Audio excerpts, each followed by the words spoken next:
Manifestation des habitants de Caille dans l'ouest du Mali. Ils dénoncent le mauvais état de la route nationale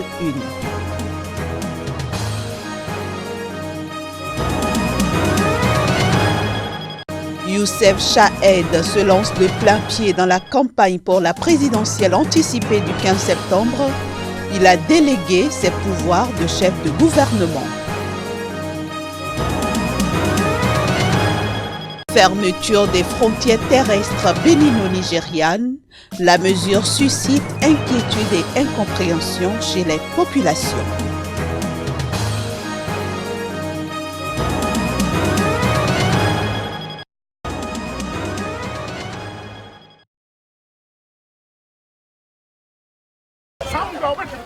La route reliant la ville de Caille à la capitale Bamako est presque impraticable. Des centaines d'habitants de cette région située dans l'ouest du Mali ont réclamé vendredi la réfection de l'infrastructure routière ainsi que la restauration d'une liaison ferroviaire sur le même axe. Dans leur manifestation, ils ont occupé le principal pont de leur localité. La route Caille-Bamako-Diboli est en état de dégradation très avancé et depuis des années, nous attendons et nous demandons au gouvernement de nous réparer cette route. Malheureusement, on n'arrive pas, c'est des promesses en promesses et jusque-là, on n'arrive pas à réparer cette route. Raison pour laquelle nous sommes sortis aujourd'hui pour demander, pour protester et dire au gouvernement que nous voulons la réparation sans délai de cette route-là. Zone de forte émigration, proche des frontières sénégalaises et mauritaniennes, Caille est une étape importante sur l'axe, très fréquenté par les camions reliant la capitale malienne Bamako, 500 km plus à l'est, et la capitale sénégalaise Dakar, quelques 750 km à l'ouest.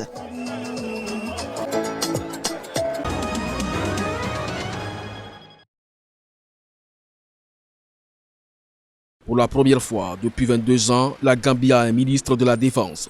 Cheikh Omar Faye, consul général de Gambie à Jeddah en Arabie Saoudite, a été désigné comme tel ce jeudi par le président Adama Barrow. Depuis 1997, d'abord sous Yaya Jammeh, puis sous son successeur, l'ancien opposant Adama Barrow, les prérogatives du ministère de la Défense étaient directement exercées par le président. Ancien sprinter, Cheikh Omar Faye a fait carrière dans l'armée jusqu'en 1994, lorsqu'il a quitté la Gambie pour les États-Unis. De retour en Gambie en 2005, il devient chef de la communication du cabinet du président Yaya Jammeh, puis ministre de la Jeunesse et des Sports, avant d'être nommé ambassadeur à Washington. Il avait pris ses distances avec Yaya Jammeh à la toute fin de son règne en l'appelant de la capitale fédérale américaine en décembre 2016 à reconnaître sa défaite électorale face à Adama Barrow et à céder le pouvoir. Tout en saluant la désignation de ministre de la Défense, Madi Jobarté, un défenseur gambien des droits humains, a toutefois estimé que le choix de Cheikh Omar Faye est un important pas en arrière si l'on considère qu'il fut un soutien clé de la dictature en Gambie. Le défenseur des droits de l'homme a par ailleurs qualifié de catastrophe la désignation au poste de ministre de l'Intérieur de Yankuba Sonko, qui selon lui montre la volonté du président Barrow de recourir à la violence pour refuser les droits et libertés fondamentales.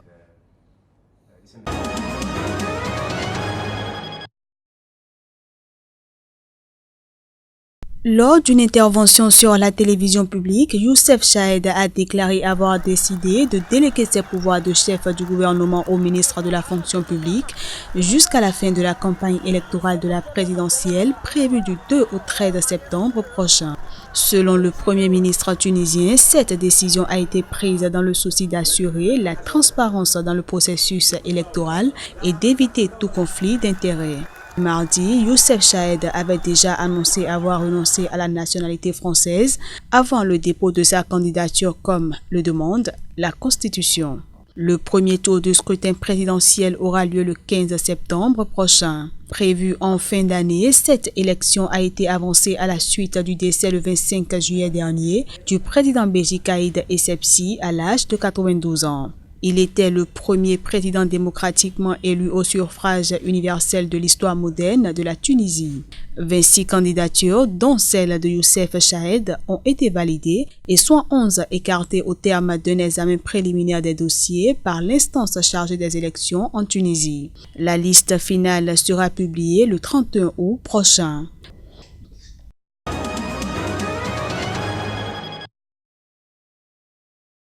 Des députés de l'opposition sud-africaine menés par John Steenhuisen, whip en chef de l'opposition, scandent la question, oui ou non, lors d'une session au Parlement. Ils exigent une réponse directe au président Cyril Ramaphosa au sujet de son soutien pour la prescription d'actifs financiers, une politique qui implique que des fonds de retraite et d'actifs locaux soient investis dans des entreprises ou des infrastructures appartenant à l'État à des fins de développement. Le président Cyril Ramaphosa, qui a succédé à Jacob Zuma à la présidence de l'ANC en décembre 2017, puis du pays a promis à maintes reprises d'éradiquer la corruption. Mais un an après avoir conduit son parti à la victoire aux législatives de mai dernier, il est confronté à des interrogations sur le financement de sa campagne, très disputée pour devenir président de l'ANC. Devant les parlementaires ce jeudi, il s'est dit convaincu que sa campagne était légitime et a souligné qu'elle avait été menée dans des conditions difficiles.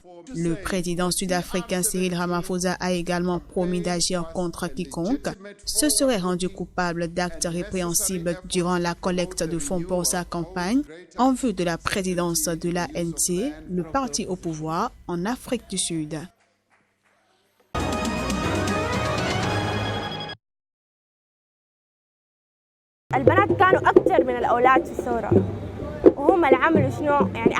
Le nombre de femmes était supérieur au nombre d'hommes dans la Révolution et elles ont encouragé les hommes et le peuple à sortir. Mais j'ai été très choquée que nous n'ayons pas de femmes pour nous représenter. En tant que femmes soudanaises, nous avons des exigences et des besoins. Nous voulons jouer un rôle dans le nouveau gouvernement civil, tout comme les hommes.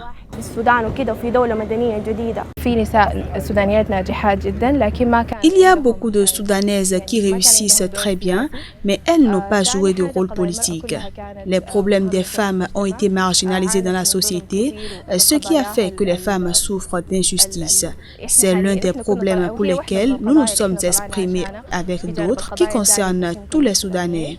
Nous espérons que le nouveau gouvernement prendra soin de nos intérêts et garantira les droits des femmes soudanaises.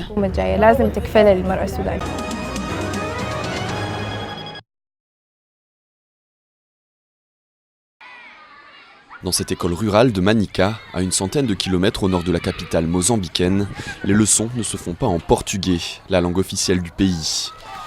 Ici, Helena Argena donne cours en Shangana, le dialecte local.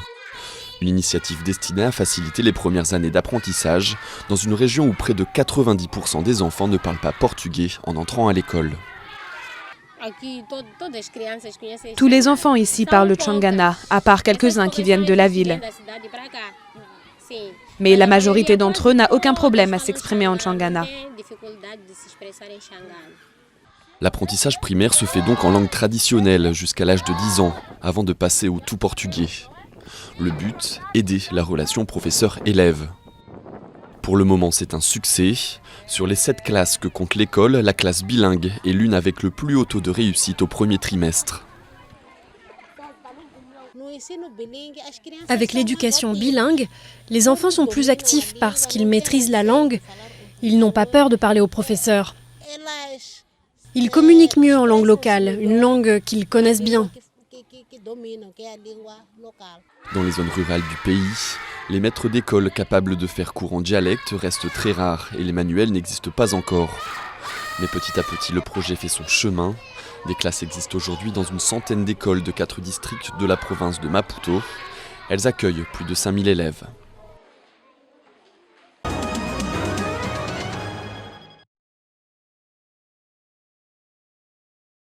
« 112 heures après la fermeture des frontières reliant le Nigeria au Bénin, décision prise par le président nigérian Muhammadu Buhari pour contrer et mettre fin à la contrebande au niveau de la frontière de Sémékraké à la hauteur du poste juxtaposé reliant les deux pays. aucun mouvement de marchandises de part et d'autre. Nous espérons que le président Muhammadu Buhari prendra une décision et comprendra que le peuple est en train de souffrir. Au Bénin également de prendre la décision de se rapprocher du Nigeria en vue de trouver une solution face à ce problème. Nous faisons face à une situation inexplicable. Vous le voyez vous-même, plus rien ne bouge. Nous subissons des pertes inexplicables. Depuis la prise de cette décision, plus rien ne marche. Les chauffeurs, face à un destin incertain, attendent la réouverture des dites frontières. Au niveau des autorités douanières, l'heure est au bilan sur l'exécution et l'effet de la décision présidentielle. Il est lieu ici de rappeler aux uns et aux autres que le Nigeria n'est pas un dépotoir agricole. Constatez vous-même. Dieu que Dieu fait, les autorités douanières interceptent du riz, des produits prohibés en provenance du Bénin. La population subissant les revers de cette décision inamicale du Nigeria face au Bénin attend avec optimisme une réaction d'apaisement de part et d'autre.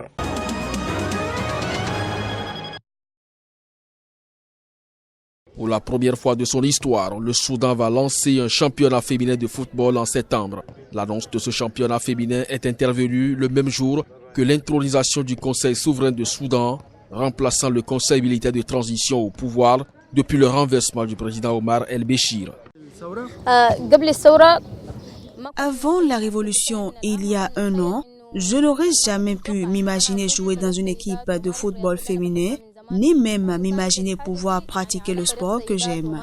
Les femmes soudanaises étaient soumises à de nombreuses restrictions et ça n'était pas possible de jouer au football.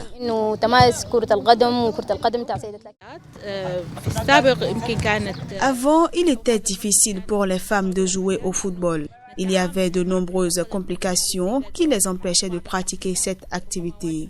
Mais maintenant, tout le monde attend avec impatience une nouvelle réalité et de nouvelles ambitions.